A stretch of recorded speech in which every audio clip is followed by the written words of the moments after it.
Before we start this video, I gotta let you know about a couple things.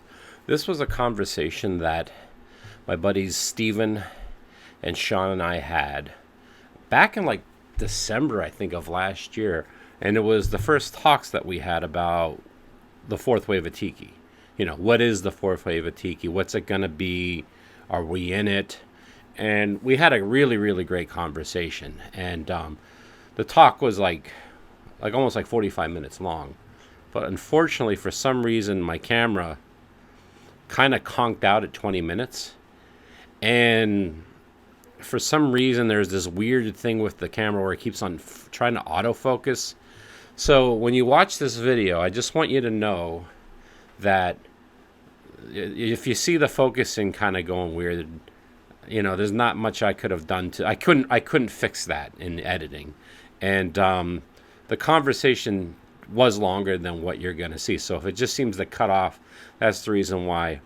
We did try to recreate the conversation a couple months ago at the Devil's Reef, but it just wasn't the same.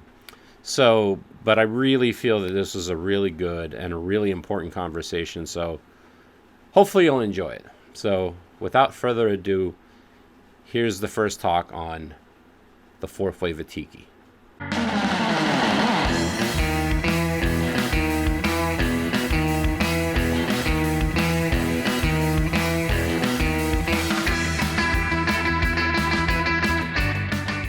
Hi everyone, this is Ray, or some of you might know me as Tiki with Ray, and today we are going to talk about a topic that I've been wanting to talk about for some time, and I wanted to get the right people to talk about it with, because I think it's not really controversial, but it is something that I've been thinking about and I really don't know the answer to. And the answer is, so right now we are in the third wave of Tiki, or at least as far as I know we are in the third wave of Tiki. And the question I always wonder is, if there was going to be a fourth wave of Tiki, what would that be?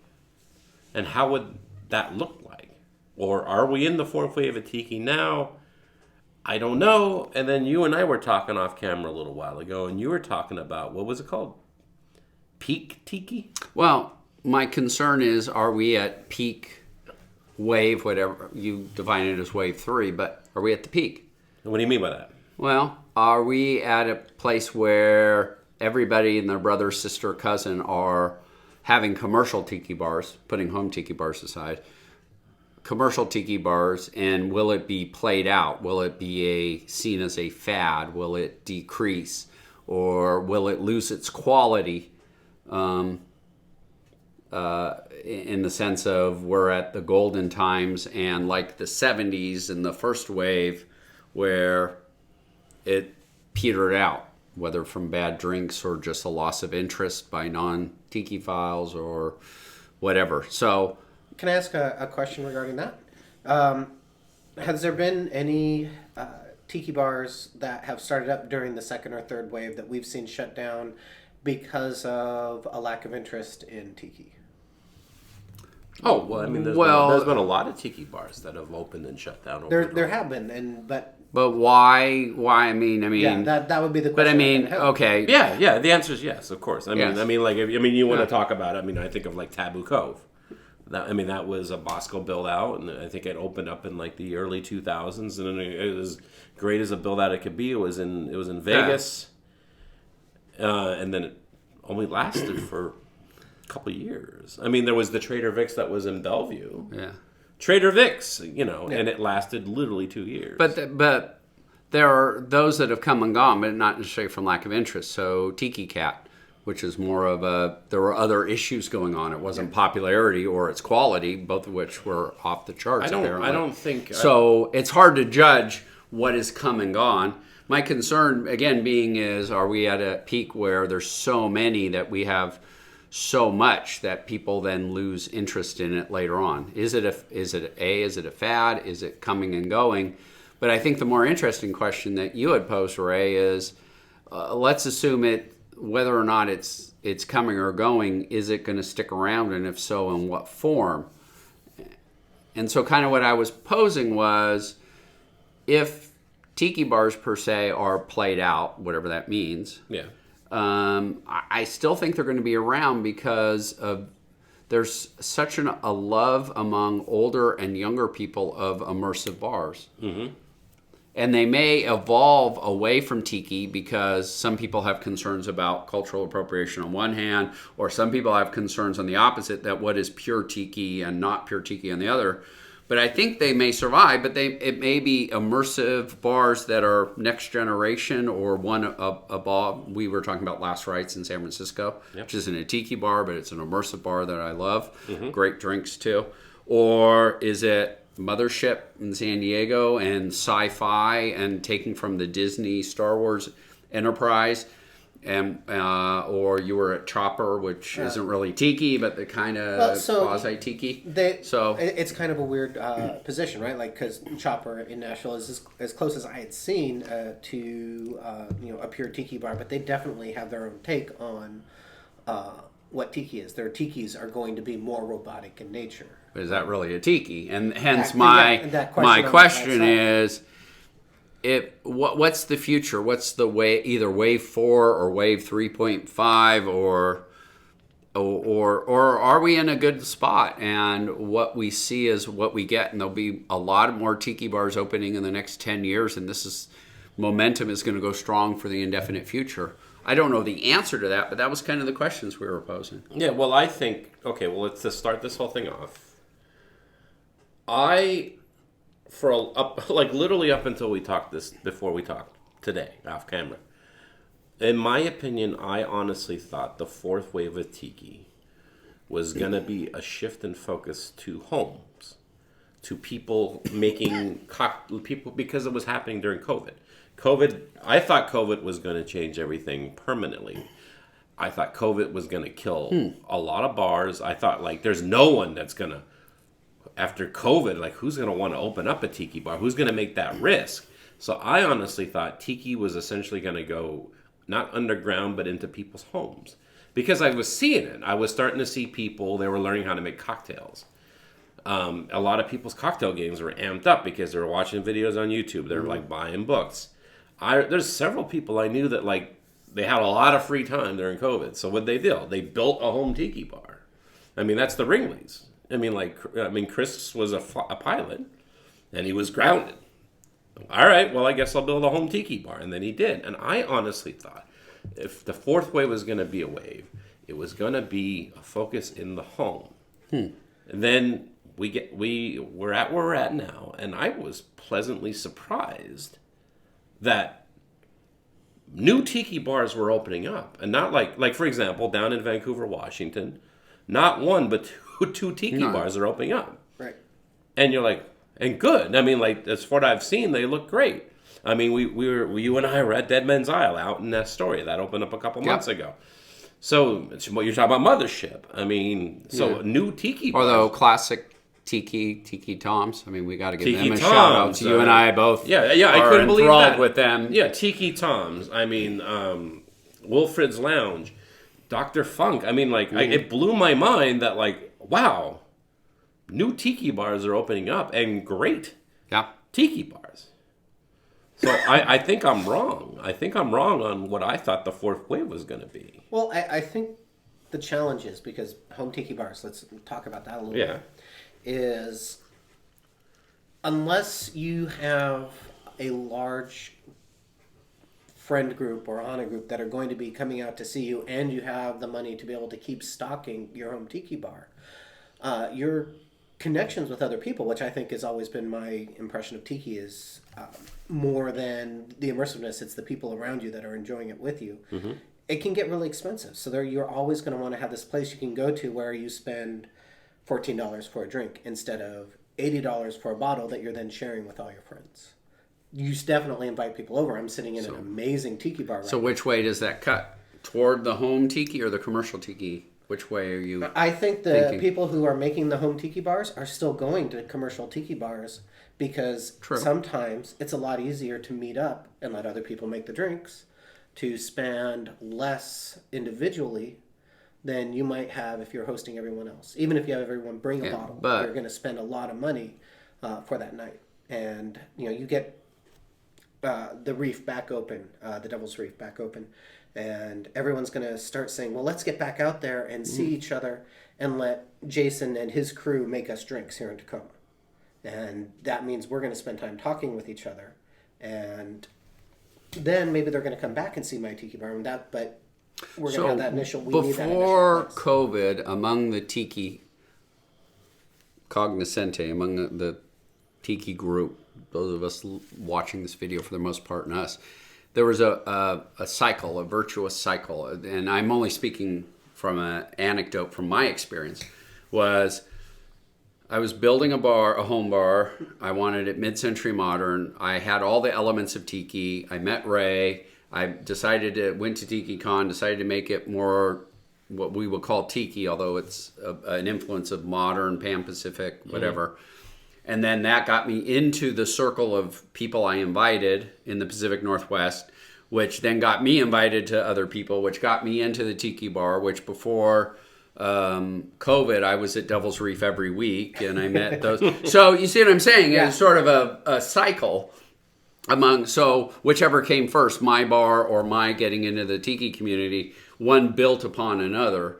And then COVID, at first I thought, like Ray, would screw everything up. Yeah. And bring everything into the home environment. But what we've seen, thankfully, is a resurgence in commercial bars. And what I proposed to Ray when we were drinking earlier today, because that's apparently, according to this camera, that's all you and I do is drink all day, every day. Yeah. But when I proposed it to Ray, I was going, Ray, I'm a little worried that although there are super, super high quality bars opening, is it going to reach a mass that the non-Tiki groups and non-Tiki people, will we reach critical mass that'll be oversaturated? And Ray was saying, I don't think so. And we were having this discussion about, well, so if so, what is the fourth wave, if there is a fourth wave, or the next wave of Tiki? So is this going on strong, and what is this? Well, you brought up a point that I didn't think of. And I honestly think that I'm seeing what I think is going to be the fourth wave, and maybe we are already in it right now. And it's the idea of the combination of things. Like, for example, like Mothership. Mm-hmm. Okay, let's create a tiki bar, but it's like a spaceship. You got, like, say, Inside Passage that's up in Seattle. Mm-hmm. It's okay. They don't call themselves a tiki bar, but okay, it's very nautical. But there's definitely tiki elements there. You're seeing bars that last rites. It's more this. It's an airplane that crashed in the jungle, and like the hull of the airplane is like actually where the bar is at.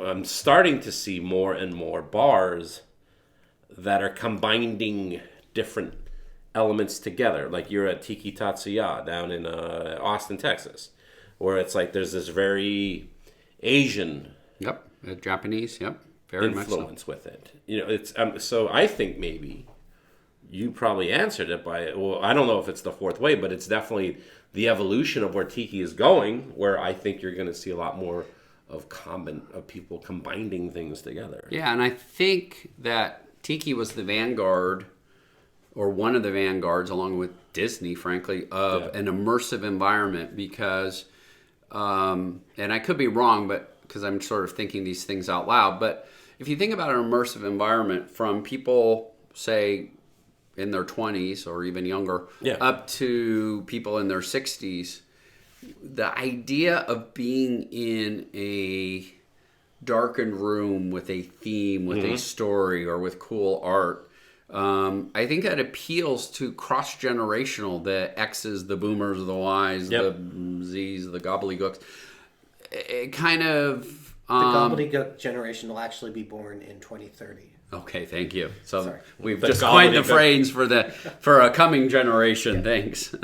But the whole idea being is that I see a commonality when I see young people, old people, and tiki people at a quality tiki bar or at a Disneyland or Disney World in the dark ride or the immersive environment or in the tiki environment. So I don't think it's tiki. It's going to be tiki per se, I guess.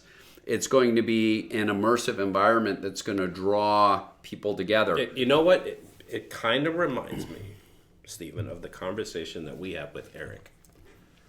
Remember when we were talking to him and the whole idea of like, why did you have these buildings that look like bulldogs or whatever? And the idea, or like Idle Hour, you have this this thing, and the idea was to draw people's attention to see a place and be like, I want to go in there. I want to go check that thing out. And I think maybe you're going to see that again, because now if there's going to be an oversaturation of anything, maybe I think there might be an oversaturation of just bars in general. So say you like, I live in Seattle. I mean, I don't know how many thousands of bars that are in Seattle. Right. What's going to make one person decide to go to this bar or that bar or that bar? Well, if you can actually get the same drinks on all of them, but this bar looks amazing. It looks really, really cool. And they're serving these drinks that you can't get at these other ones. That's creating an experience that you can't get the other one. You're going to go there. Yeah. I think with the immersion thing, I think the focus is going to be on the immersion, the full experience. But I think what you're going to see is you're going to see a lot of these bars use the Tiki Bar template to do what they're going to do, because it's been already written. All right, Such as when you say the template. Well, think about it. Say with the Tiki Bar. Okay, well, you're going to have the full immersion environment, and then you have the drinks, the special drinks, and then the mugs. Like, for example, like there was that at Star Wars Land, or the Star Wars Land in Disney. There's like this bar there that's supposed to be like a cantina. Yeah, Uga's Cantina. But they actually have like tiki mugs. Yeah, I have a couple back here. Yeah, but there's nothing tiki about that place. But they're using that Tiki Bar model. Like, okay, well, we're gonna have mugs, and we're gonna have souvenirs, right? And you're gonna have maybe things talk, and you're gonna have effects. And I think you're gonna see the tools that you would use to make an awesome Tiki Bar used to make these other immersive environments. And I think if there's anything that will pull away from the Tiki, you're talking about P-Tiki, I think you're going to see more and more of those kind of places starting to be built where it's just not Tiki anymore. But the immersive environment that... you're going to see other different immersive environments. Yeah, it's not going to be just Rainforest Cafe. It's going to be something else. And we can thank a lot of Tiki as a motivation for that. Well, one place I was thinking. The Dark Manor that was up in that Broadmoor, the Shameful Tiki Room. He's like, I want to build like a haunted house bar. Mm-hmm. And he achieved that goal. And it was full immersive. I mean, like, the build out was incredible. Sadly, it didn't last, but the idea was there. It was kind of the same thing. This full immersion. Here's these special cocktails that you can't get anywhere else. Oh, no question. In special glasses and glassware, and the presentation was unique to that place. Yeah. I think that's what you're gonna see.